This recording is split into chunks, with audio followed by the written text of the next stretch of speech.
2026-এর ম্যাথামেটিক্সের সমাধান দিচ্ছি, দেখে নেবেন।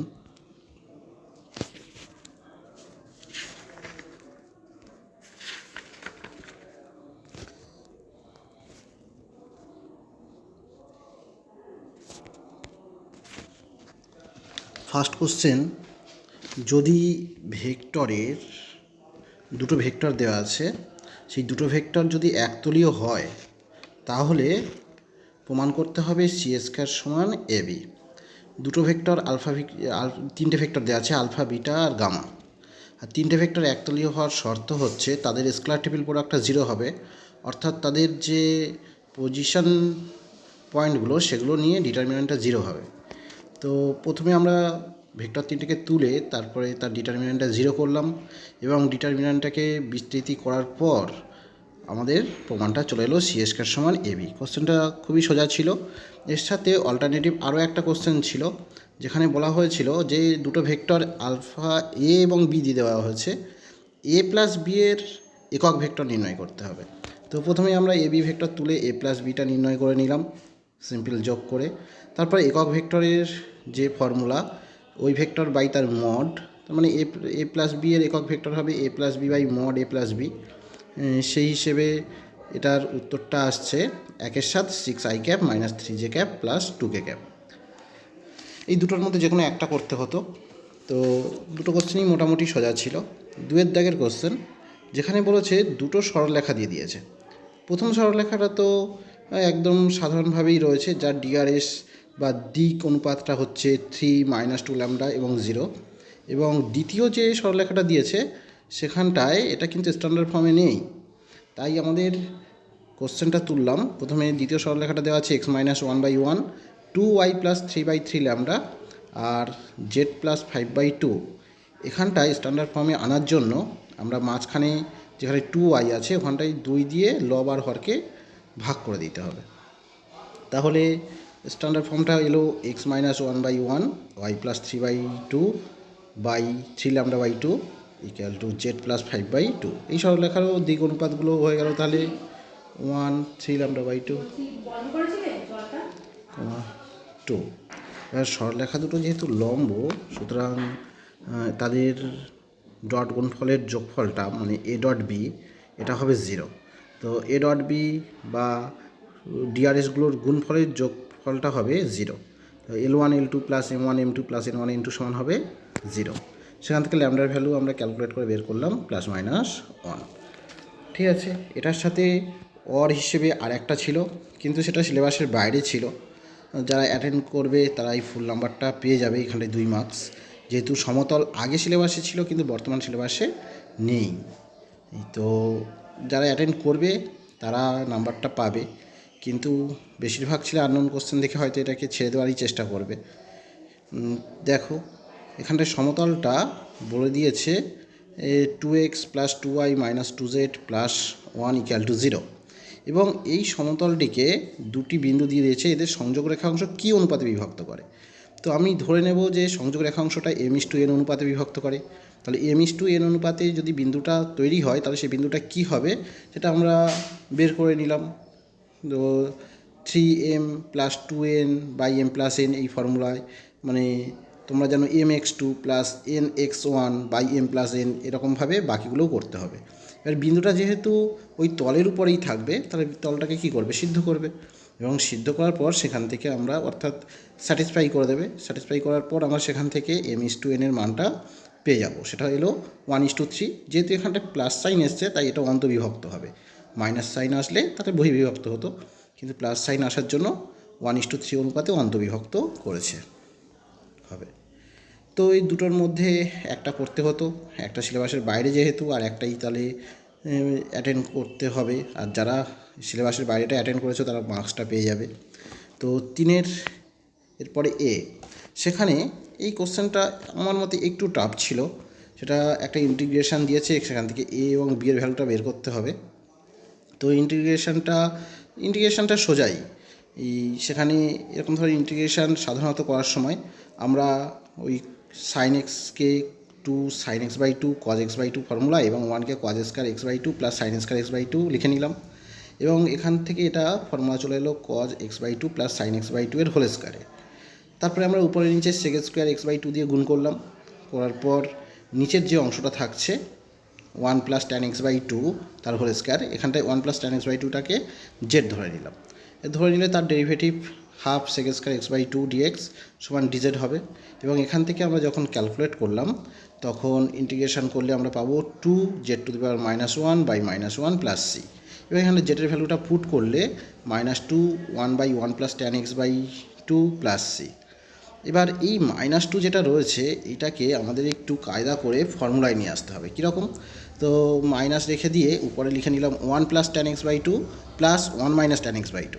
তারপরে সেটাকে নিচের হর দিয়ে দুটোকেই ভাগ করে দিলাম, দিলে পেলাম -1 মাইনাস tan π/4 মাইনাস x/2। কারণ ওই tan π/4 মাইনাস x/2 মানে tan a মাইনাস b এর সূত্রটা ফেললেই আমাদের আসবে 1 minus tan x/2 by 1 plus tan x/2, সেটাকে একেবারেই করে দেওয়া হয়েছে।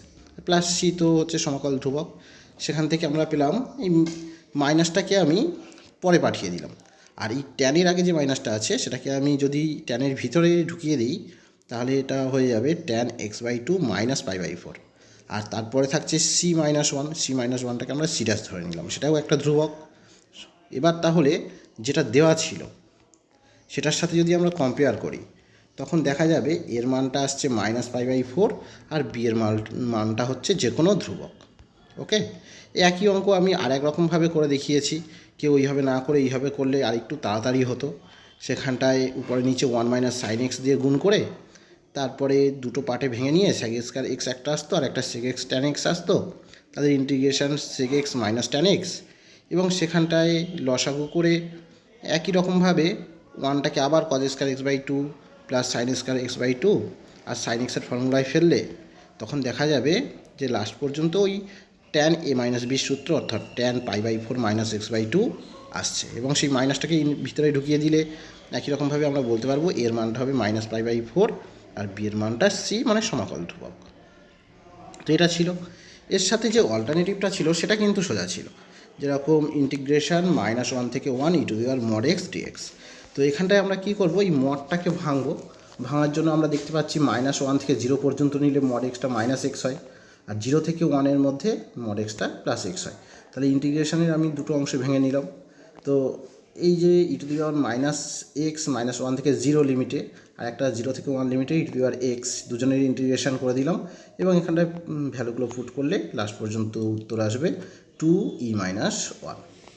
এই কোশ্চেনটা একটু সোজাই ছিল। এর পরের কোশ্চেনটা অর্থাৎ 4-এর এ যেটা, সেখানেও দুটো কোশ্চেন ছিল। তো দুটোর মধ্যে একটা করতে হবে, এটা হচ্ছে আমাদের সমাকল দ্বারা ক্ষেত্রফল নির্ণয়ের অঙ্ক ছিল। তো একটা বক্র দিয়ে দিয়েছে y=√x আর একটা সরলরেখা দিয়েছে 2y - x + 3 = 0, তার মানে x - 2y = 3। তো এই দুটো সরলরেখাকে আমি প্রথমে চিত্র দ্বারা আঁকলাম। এই চিত্রটা তোমরা দেখতে পাচ্ছ যে এই চিত্রটা হবে, এরকম টাইপের চিত্রটা হবে।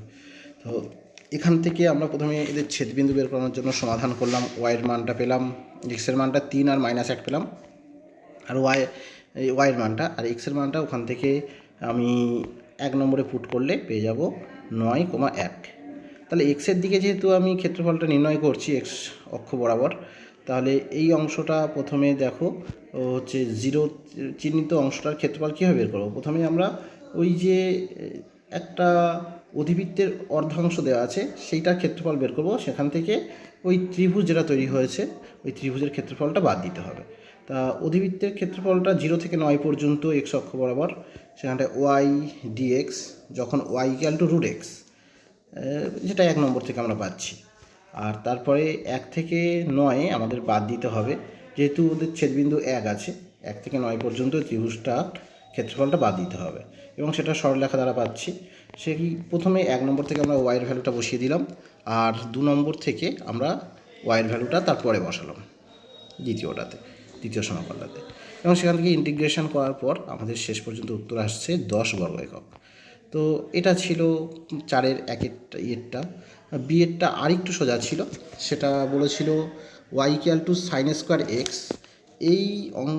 এটা তোমার 0 থেকে পায়ের মধ্যে এই কোটি 0 থেকে পাই এই কোটির মধ্যে এবং এক্স অক্ষ দ্বারা যে ক্ষেত্রফল তৈরি হচ্ছে সেটা নির্ণয় করতে হবে। তো আমি চিত্র পাশে দেখিয়েছি এই অংশটার ক্ষেত্রফল নির্ণয় করতে হবে। এটা কমপ্লিট চিত্র নয় যদিও, তো এই অংশটাই শুধু ক্ষেত্রফলটা নির্ণয় করতে হবে। তো এখানটায় ওয়াই একদম সরাসরি ফর্মুলায় ফেলে দিলাম 0 to পাই ওয়াই ডিএক্স। তাই এখান থেকে তুমি হচ্ছে সেই ইন্টিগ্রেশনটা খুবই সোজা। ওয়াই জায়গায় সাইন স্কয়ার এক্স বসিয়ে দিতে হবে, হাফ নিয়ে 2 সাইন স্কয়ার এক্সের ফর্মুলা হচ্ছে 1 মাইনাস কস 2x পুট করতে হবে। এবার তারপরে সেখান থেকে ইন্টিগ্রেশন করে আপার লিমিট লোয়ার লিমিট বসালে আমার π/2 বর্গ একক এই উত্তরটা আসছে। তো হচ্ছে এই দুটোর মধ্যে দ্বিতীয়টাই আমার সোজা লেগেছে, দ্বিতীয় কোশ্চেনটা একটু সোজা ছিল। এরপরে পাঁচের দাগের প্রথম কোশ্চেনটা একটু কঠিন ছিল। তো সেটা এরকম ছিল যে এই কোশ্চেনটা প্রথমে আমার বুঝতে একটু অসুবিধা হয়েছিল, পরে ইংলিশটা পড়ে একটু ভালোভাবে বোঝা গেল যে সকল বৃত্তগুলির মূলবিন্দুতে কেন্দ্র এবং ব্যাসার্ধ হচ্ছে 1 একক, তার সাথে এবং একটা সরল রেখা যেটা হচ্ছে প্রথম পাতকে সমদ্বিখণ্ডিত করে।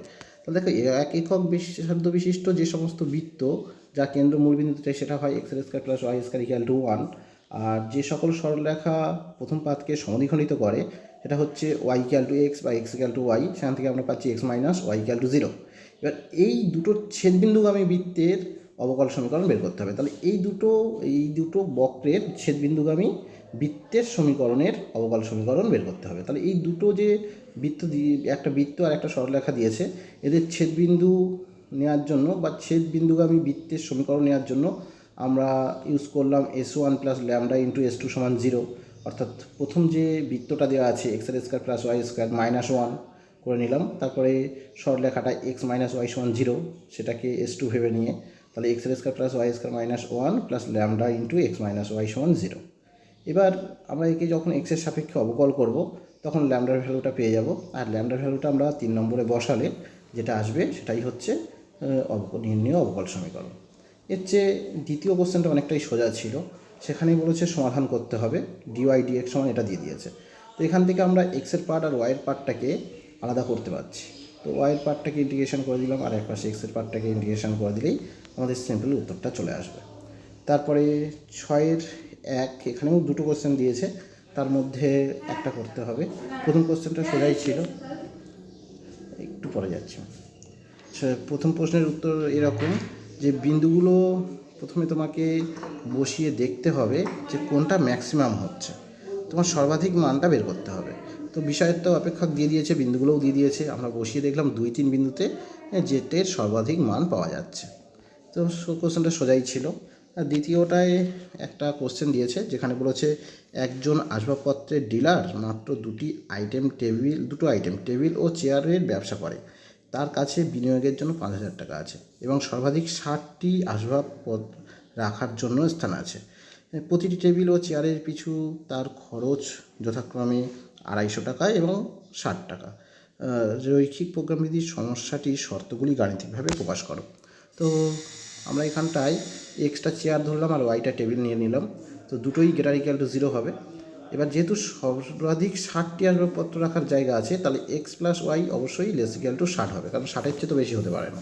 আর মোট খরচ দেখো, এক্সটা চেয়ারের জন্য মোট হচ্ছে 60 × x হবে, এতগুলো চেয়ার, একটা চেয়ারের জন্য আমাদের 60 টাকা করে বলেছে খরচ। আর টেবিলের জন্য 250 টাকা, তাহলে ওয়াইটি টেবিলের জন্য 250 ওয়াই, তাহলে তার কাছে আছে যেহেতু মোট 5,000 টাকা, তাহলে এই মোট টাকাটা কখনো 5,000 টাকার বেশি হবে না, তাহলে 250 ওয়াই + 60x = 5,000। তাহলে রৈখিক প্রোগ্রাম বিধি অনুসারে শর্তগুলি কী কী হয়ে গেল? একটা 60x + 250 ওয়াই = 5,000, x + y = 60। এখানে মনে রাখতে হবে x y দুটোই পজিটিভ হবে, এটা কখনো নেগেটিভ হতে পারে না। তো এই দুটো কোশ্চেনের মধ্যে যে কোনো একটা করতে হতো। এরপরে আমি চলে আসি 7-এর দাগের ভেক্টরের দুটো কোশ্চেন দিয়েছে, এগুলো কিন্তু 3 নম্বরের কোশ্চেন, দুটো দিয়েছে। তো দুটোর মধ্যে যে কোনো একটা করতে হবে 7-এর A আর B এর মধ্যে। প্রথমটা খুবই সোজা কোশ্চেন, সেটা হচ্ছে একটা সামান্তরিকের দুটি বাহু বলে দিয়েছে, একটা i ভেক্টর আর একটা হচ্ছে i + i ক্যাপ আর একটা হচ্ছে i + j ক্যাপ। এবার সামান্তরিকটার ক্ষেত্রফল বের করতে হবে। তার সামান্তরিকের ক্ষেত্রফল আমরা জানি, যদি সামান্তরিকটা এবিসিডি হয় তাহলে তার ক্ষেত্রফল হবে এবি ক্রস এডি। তো এখানটায় এবি আর এডির ভ্যালুগুলো বসিয়ে দিলাম, ক্রস মাল্টিপ্লিকেশন করার পর সঙ্গে সঙ্গে তুমি ক্ষেত্রফলটা পেয়ে যাবে।